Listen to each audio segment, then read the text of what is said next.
Hi, I'm Sarah Kalman with City TV. Welcome to this edition of Inside Santa Barbara, the city's only news magazine show. We bring you up to date on the city's most significant issues, projects, and events. We continue to address the issue of homelessness in a new story in our homelessness video series. In our previous episode, we provided you an overview of the homelessness issue, and now we're showing you how a new regional action plan is making visible improvements down on the waterfront. A new plan is providing relief and hope for those that are impacted by the issue of homelessness on the Santa Barbara waterfront. I was affected by the fire, the recent Loma fire, as well as having a homeless person on the other side of my fence who is naked, or the other time I thought a person was dead on the other side of my fence. It was very frightening. Residents like Donna aren't the only ones that are working to improve the homelessness issue at the waterfront. Local hotel owners are also getting involved. We have 3 businesses in the West Beach waterfront area, and we were noticing a large number of homeless individuals. The impact was much greater than it had been in the past, and it felt like it was unmanageable. We had fights that were taking place daily. We had a couple small fires that occurred. One of our properties is directly against the fence line at Pershing Park. Encampments were starting to build right at that fence line. So not only did our guests start to visibly see the encampments and the tents growing, but also hearing what was taking place at night. Both residents and local hotel owners wanted to get involved in a long-term solution to the homelessness problem. So they got into contact with SB Act. So what we do is basically work with county, city, neighborhood, business owner, faith community partners to try to align all the efforts around a social opportunity like homelessness or human trafficking. In order to tackle the problem of homelessness in more of a targeted way at specific locations, SB Act created what are called Regional Action Plans, also known as RAP. With local hotel owners, business owners, residents, CityNet, and other community members involved, the Waterfront Regional Action Plan was set into motion. The goal? To reduce the number of those impacted by homelessness in the waterfront area, and ultimately get those individuals into long-term housing. We have a 3-year kind of common agenda plan to increase our outreach, our housing retention, our housing units. So ultimately, it's bringing that number down. The RAP meetings are weekly calls where residents, business owners, and homeless service providers get together once a week, and we talk about the impacts of homelessness on the neighborhood and address the needs of both sides of the coin for homeless individuals and then also those that are impacted by homelessness. Each person attending the weekly Waterfront Regional Action Plan meeting is able to voice how they're being impacted by the issue of homelessness. And through collaboration, the group comes up with solutions to the various problems. Once we started our email chain, the business owners and residents here, we started to notice that it was the same individuals that were causing problems or nuisances at each different locations. We were able to share those patterns and consistencies with SB Act, and then they were able to locate folks and offer treatment. And what's nice is that Santa Barbara PD is also part of these RAP meetings. So when we see crimes that we don't have enough information to file a police report, Lieutenant Kushner can at least follow up on these incidences, and it's a great way to share information and really get to the root of the problem. When a homeless individual is identified through the sharing of information, CityNet staff will reach out and build a relationship with that person, assessing their needs with the goal of getting them into housing. Seeing a dynamic with the regional action plans that are giving us an avenue for education. We're able to answer questions as they arise. And so when someone has a question or someone has a concern, a lot of the times we're able to troubleshoot within that conversation, provide a resource in that conversation. So we're seeing connections much more quickly than we would if we weren't meeting in that avenue. Going into this, I had a little bit of knowledge about all the difficulties that are concerned in the homelessness issue, but you really start to understand and appreciate how hard it is to solve these issues, both with the laws that they have to contend with and also the fact that the homeless regardless of their situation, they all deserve the same rights as the rest of us do, and whether they've got mental issues or addiction issues, and they need to get the services that they need. So how do we do that? How do we wrap around those services? After this 6 months process, I would say I'm much more enlightened and compassionate about the issue, but I say we also need to stand up as a business community and go, okay, if this is the solution that we agree is going to be the best path forward, then we need to advocate for it and help go to the city and go to the neighborhoods and help explain that situation. Educating one another and collaborating as a team is what makes regional action plans successful. Every single one of our meetings has an agenda. We take meeting minutes, we have action items, we respond to those action items every week or every month in terms of how often we meet. And then we're reporting regularly to our leadership. If we didn't have that cycle of accountability, if we didn't have a plan making sure that we're adhering to that level of accountability, then we would probably lose engagement a lot sooner. With the regional action plan in the works, homelessness is being addressed on the waterfront, not only helping the businesses and residents in the area, but also helping those individuals on the streets. A win-win for everyone. This is not just about business. This is about seeing what's taking place in our neighborhoods, and we care about people. We don't want to see people suffer. And when you see things like somebody who's clearly in mental distress, you feel helpless if you can't do something to change that for them. And so being part of these wrap calls, it feels like we're participating in something that's going to have lasting, sustainable, meaningful change.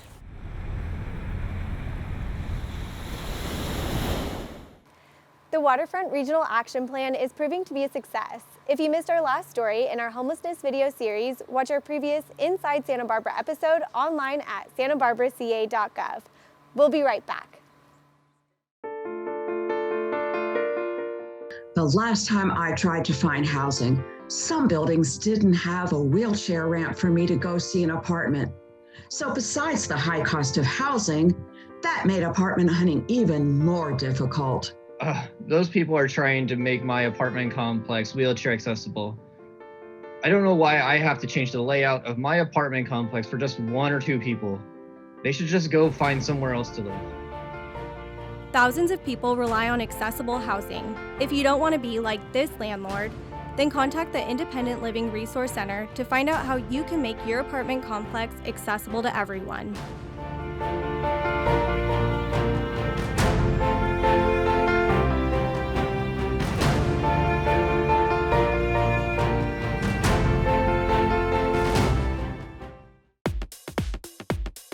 Be the solution to water pollution and stop pollution at its source. From the people to the street, to the creeks, to the beach. From the people to the street, to the creeks, to the beach. From the people to the street, to the creeks, to the beach. From the people to the street, to the creeks, to the beach. From the people to the street, to the creeks, to the beach. From the people to the street, to the creeks, to the beach. From the people to the street, to the creeks, to the beach. From the people to the street, to the creeks, to the beach. De la gente a la calle, al arroyo, a la playa. De la gente a la calle, al arroyo, a la playa. De la gente a la calle, al arroyo, a la playa. De la gente a la calle, al arroyo, a la playa. From the people to the street, to the creeks, to the beach. From the people to the street, to the creeks, to the beach. From the people to the street, to the creeks, to the beach. We're all the solution to water pollution. Welcome back. In our next story, see how the water distribution and engineering staff work together to improve their water main replacement process and increase their productivity.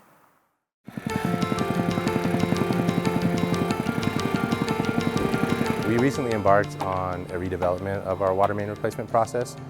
So we were able to pool water distribution and engineering staff together in a core group that came up with some of the issues and inefficiencies that we've been facing with the process that was in place.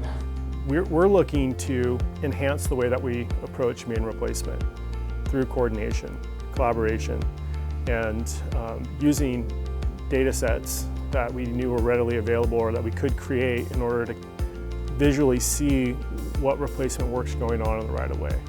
You're able to see the entire process in one location from start to finish. So I'm able to see the planning portion, which comes before me, and the construction phase, which comes after me, and then all of the steps in between. And a really important aspect of them is the contact sheet, which involves every step the responsible owner of the task and then the points of contact within the different divisions and departments. So for me, I know exactly who I need to reach out to, and vice versa. They know if there is a task that they have a question on, they know they can reach out to me if it's my responsibility. And this really just allows everyone to communicate in a much more efficient way.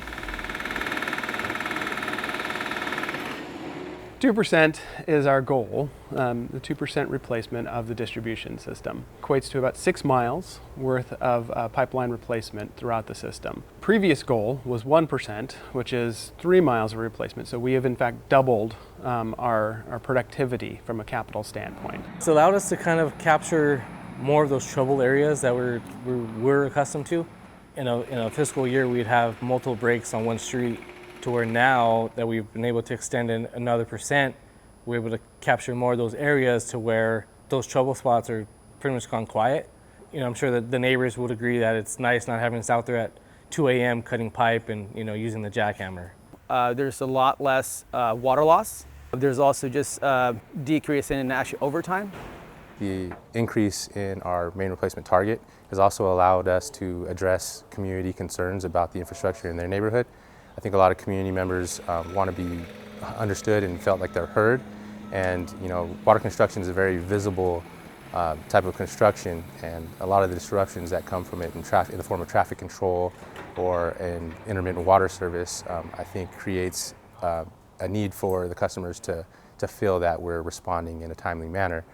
And so the increase allows us to address those concerns, and I think it aligns with our departmental goals of maintaining the trust and high regard of the community as well, to show that we care and that we're here to respond. The city is working to incorporate the use of technology into our standard practices.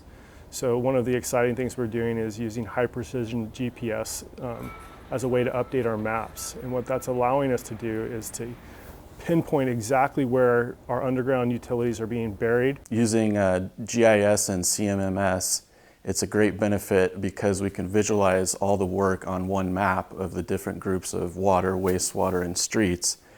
And the idea is that we would like to replace the water main first, or the wastewater main first, and then have streets come in afterwards and do an overlay or slurry. And then that way, we only interrupt the neighborhood one time instead of multiple times throughout a certain amount of years. We use a GIS model to prioritize our main replacements. They use criteria like material, diameter, age, and break history. This gives the model the information it needs to rank the water mains, and it bases it off of a consequence of failure and a likelihood of failure. So that way, anyone who's digging in the right-of-way can trust that they know the location of our asset, which prevents having to do larger excavations, impacts to traffic, and ultimately, disruption of the surface of the street. So our goal is to be able to get in there, do our replacement work, and then have the surface restored in a way that makes the residents happy with the end result. Well, it goes back to our mission, vision, values. I think that it'll really go a long way to just earning that trust and high regard from the public. Just to see an effective and efficient system being implemented. It's one of those subtle things, right? I think as a property owner, you don't necessarily notice when things are going, smooth and as well as they can be. You really only notice when they go wrong or they go a way that you don't expect. Keeping the public on a footing where they know what to expect. They get a good notification from us in advance. They see us when they expect to see us. They're only shut down for times that are coordinated with them and meet their schedule. That type of thing, or at the very least are, again, what was expected, right? Okay, I knew that they were going to shut down at this time. It got shut down at that time. They finished up, cleaned up, and were gone. It was great. That was a good experience. And that's really what we want to ultimately have reflected, in our work with the public. We get done what was expected. I think that goes a long way to earning that trust and high regard.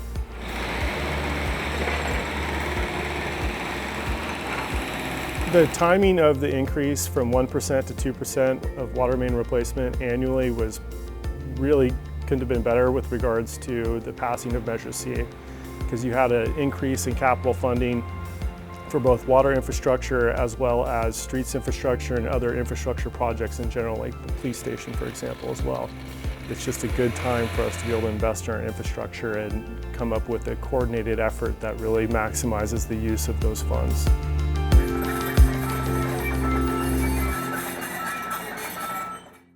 Congratulations to the staff for their accomplishment. If you would like to learn more about the water distribution and engineering teams, head to the city website, santabarbaraca.gov/publicworks. In our next segment, see how the Video Assistance Program is saving sewer customers up to $300 for the inspection costs of their private sewer lateral. Problems with your sewer lateral can be a huge mess that no one wants.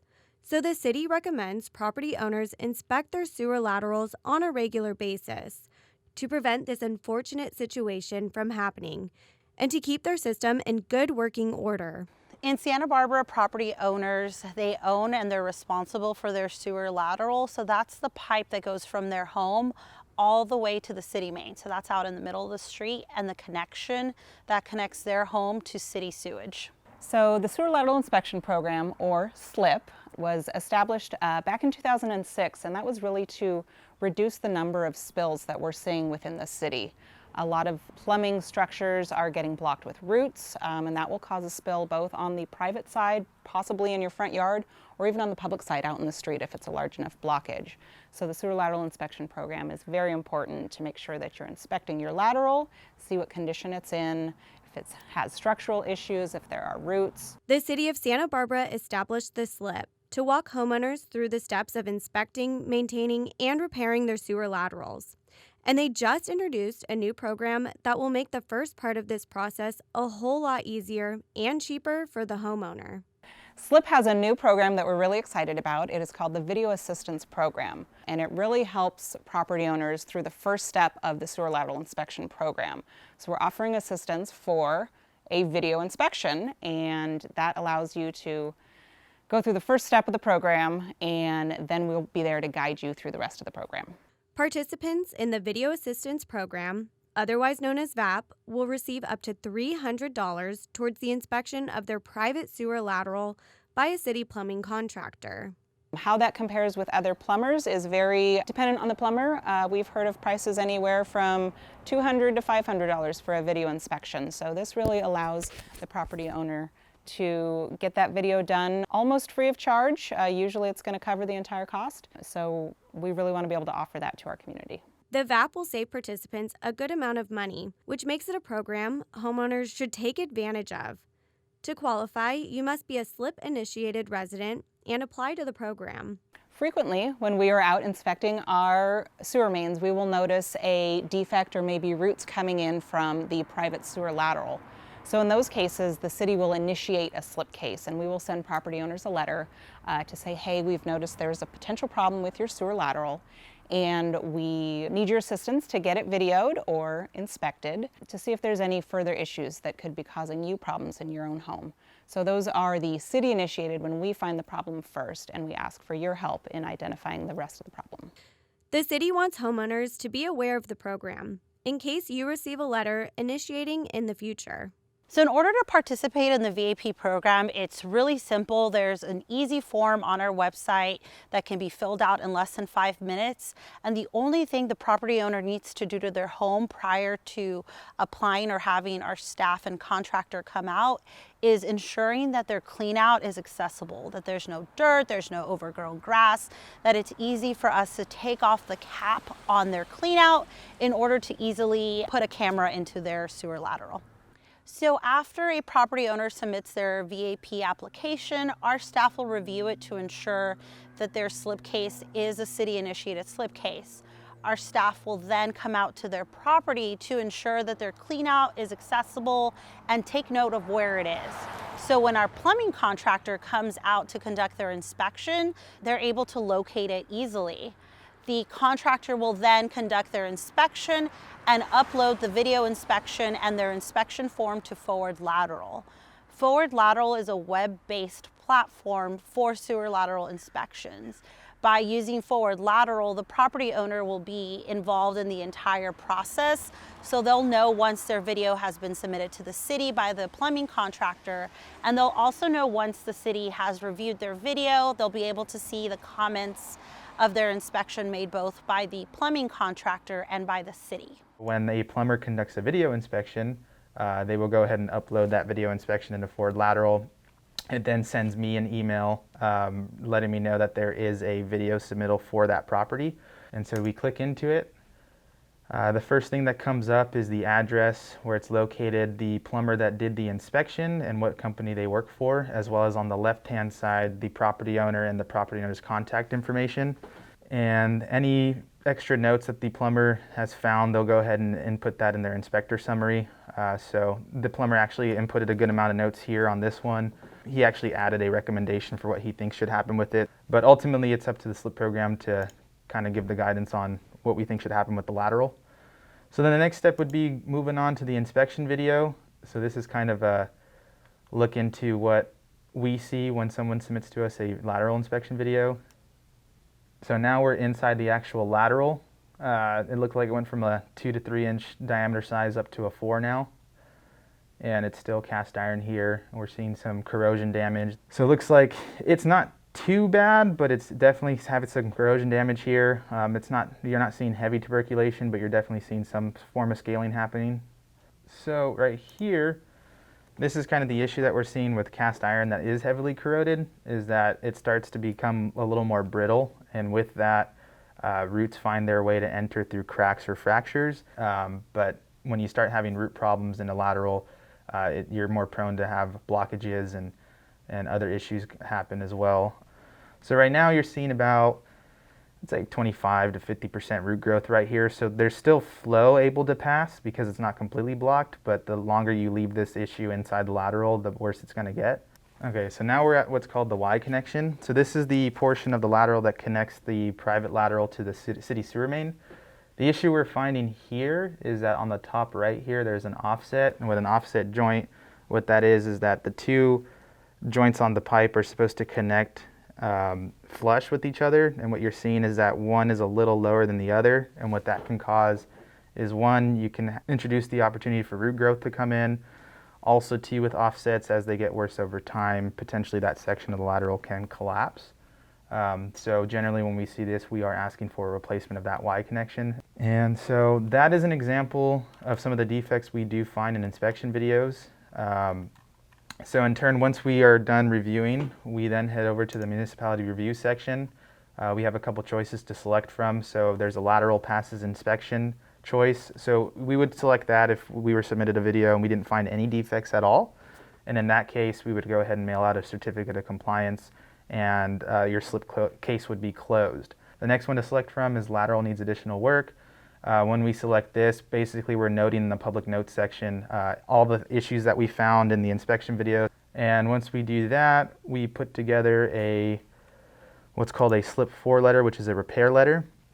And I'd save and submit to the property owner, and once I hit that response that I inputted here then gets emailed to the plumber, inspector, and the property owner.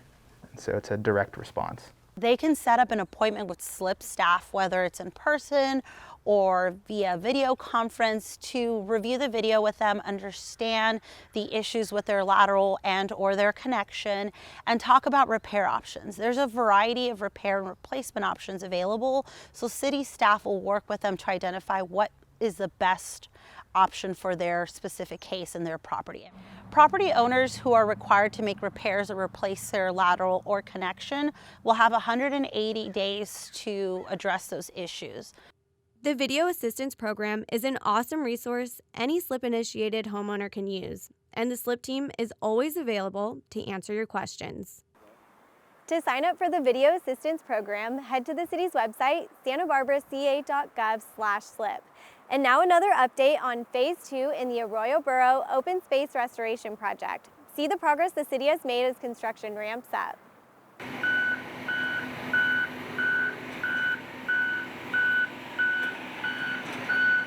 The Creeks Division continues to make progress in the Arroyo Borough Open Space Restoration Project. Phase 1 of the project, which focused on restoring the creek, has been completed, And now it's all hands on deck as construction ramps up for Phase 2. We are at the Arroyo Borough open space, and that's an open space park at the end of Allen Road.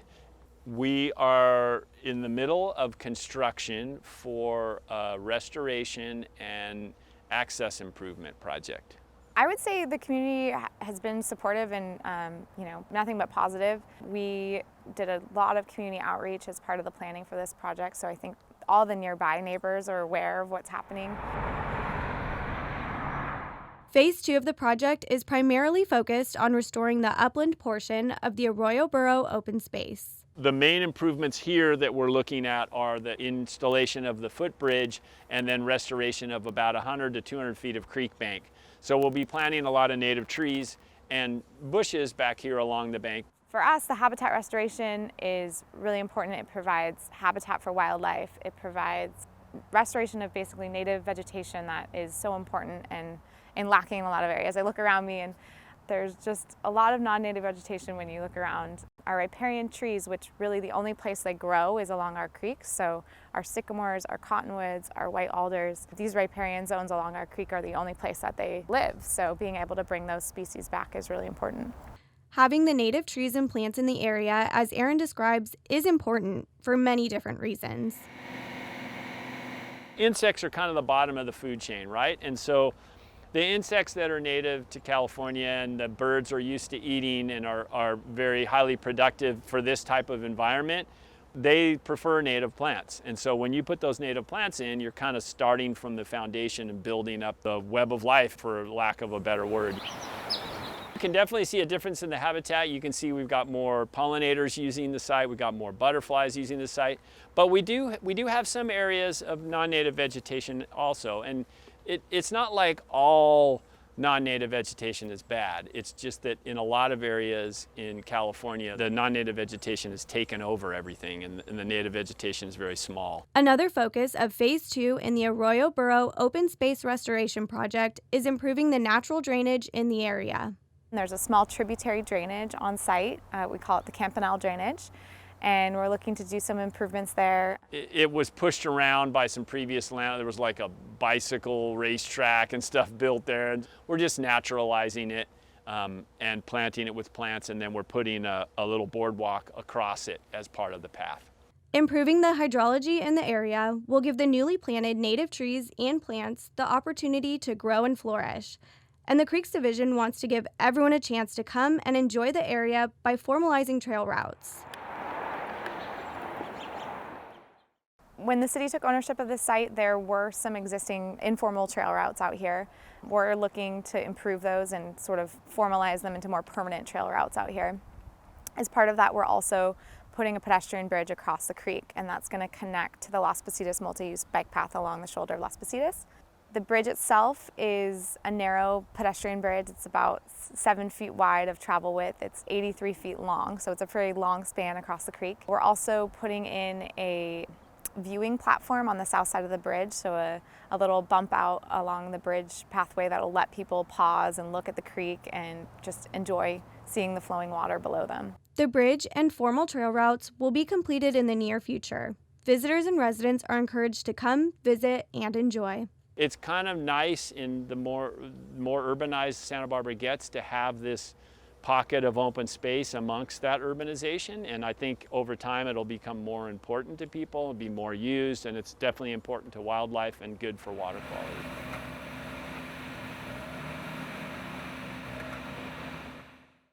The Arroyo Borough open space is looking great, and the city is excited to invite residents and guests to use the space once the project is completed. We'll be right back after these messages. Be the solution to water pollution and stop pollution at its source. From the people to the street, to the creeks, to the beach. From the people to the street, to the creeks, to the beach. From the people to the street, to the creeks, to the beach. From the people to the street, to the creeks, to the beach. From the people to the street, to the creeks, to the beach. From the people to the street, to the creeks, to the beach. From the people to the street, to the creeks, to the beach. From the people to the street, to the creeks, to the beach. De la gente a la calle, al arroyo, a la playa. De la gente a la calle, al arroyo, a la playa. De la gente a la calle, al arroyo, a la playa. De la gente a la calle, al arroyo, a la playa. From the people to the street, to the creeks, to the beach. From the people to the street, to the creeks, to the beach. From the people to the street, to the creeks, to the beach. We're all the solution to water pollution. When the weather changes, do you know how much water your plants need? For landscaping text alerts, subscribe to the county-wide free message service. You'll receive weekly texts with a water percent adjust recommendation to help you conserve water and save money by reducing your watering during cooler weeks. You'll also be notified about upcoming WaterWise classes. A typical seasonal or monthly adjustment isn't precise enough, so you may be overwatering and wasting money. A weekly adjustment is better for the health of your landscape, and it's so simple. Just look for the Seasonal Adjust, Water Budget, or Percent feature on your irrigation controller. And finally reduce the percentage based on the recommendation for that week. To sign up for weekly landscape alerts, text WaterWise to 855-510-0241.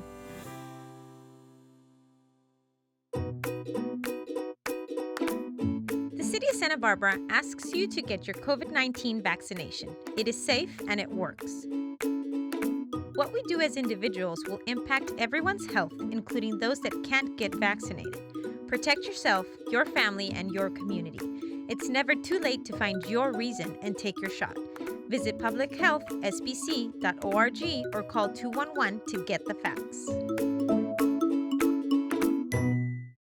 Welcome back. In our next story, we show you a new city recreational program held by the local company Santa Barbara Trapeze.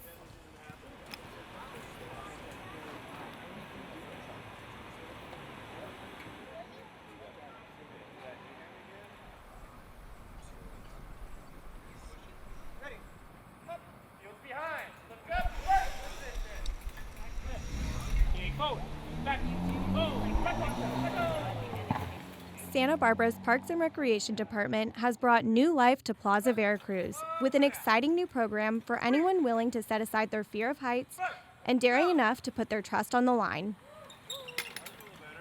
So it's Santa Barbara Trapeze Company, it's kids camp, and we offer recreational circus arts ranging from the flying trapeze, as you see behind you, to aerial silks, static trapeze, and also tumbling and some ground acts as well, like juggling and stuff like that. So I've been doing flying trapeze, performing and teaching flying trapeze for about 20 years, on and off. And my involvement in the camp is I'm one of the camp directors, and we're doing a lot of the days during the camp. We're planning the day, teaching the kids, and also organizing the staff to give their best, the best to the kids while they're here. We have kids from 6 to 13 at the camp, and we usually have around 30 kids each week. We do have adult classes. We offer open level recreational flying trapeze classes to anybody ages 4 and up. And most of the people that fly with us are beginners and have never done it before. We offer those classes 7 days a week. Santa Barbara Trapeze Company was previously located at Earl Warren Showgrounds and was looking for a new location. The city suggested Plaza Veracruz as it was recently renovated and looking to be reinvigorated. So we started about 2 years ago, and they came and proposed having a location in the waterfront, and we really couldn't make it work because we just didn't have the staffing resources, some logistics in the waterfront area. And then they set up at Earl Warren, so people got a little bit more familiar with what the apparatus would look like, how it would function in a location. So I didn't know that they had an interest to even relocate. And then as it worked out for this location, we'd just done the renovation. We wanted to keep the fencing up to deal with some of the misuse issues we've had in the park before. It's had a long history of misuse behavior and illegal behavior, drug use and those types of activities. So when the city did a renovation here, we decided to take the playground out because there was nobody using it. It needed to be replaced. We came in and renovated all the turf. They actually maintain the park, so our parks division doesn't have to do that. They pay for the fencing and the restroom services. So it's actually been a relief on the city's budget. They manage the site very well, and they're open to the public. Forward, let go. Yeah, Patrick. So from the very first pre-kickoff meeting, we met with the neighbors and the businesses that are surrounding here. They were excited to have positive activity in the park. They wanted to keep the fencing up. They are great stewards. They eat lunch almost daily at the restaurant over here, so that's great for business. From Parks and Recreation's perspective, they're great. They're serving anywhere from 30 to 45 kids on a weekly basis during the summertime. They have these types of classes as school goes back. So we see it as a win-win, and we're just really looking at kind of what the next iteration will be beyond the end of this calendar year. While you may be new to aerial arts, their team of longtime industry professionals collectively has over 50 years of experience. Sometimes people are a little unsure and they think maybe it's not safe or that somebody could get hurt, but safety is our #1 priority, and even beginners that are coming, we're making sure that they feel comfortable as they learn the trapeze, and as they're going through it, we don't really pressure anybody to do anything they don't want to do. Everyone can move along at their own pace. And I think usually once people see that and experience a class, they kind of fall in love with it, and are usually telling everybody they know.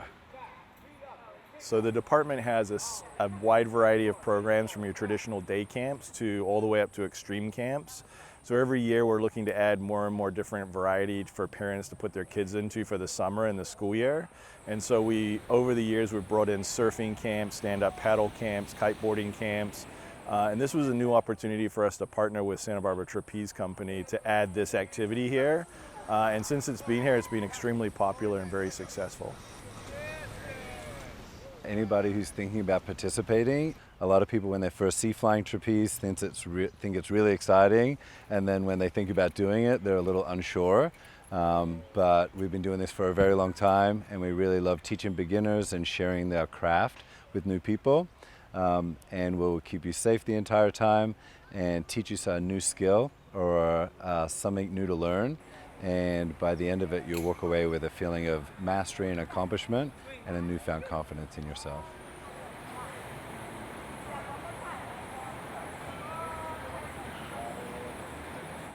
To sign up for classes, head to the website flytrapezesantabarbara.com. Well, that does it for this episode of Inside Santa Barbara. If you have questions or comments on the show, give City TV a call at 564-5311. Not to worry if you missed anything, you can watch us online at santabarbaraca.gov. I'm your host, Sierra Kalman, and remember, get involved inside Santa Barbara.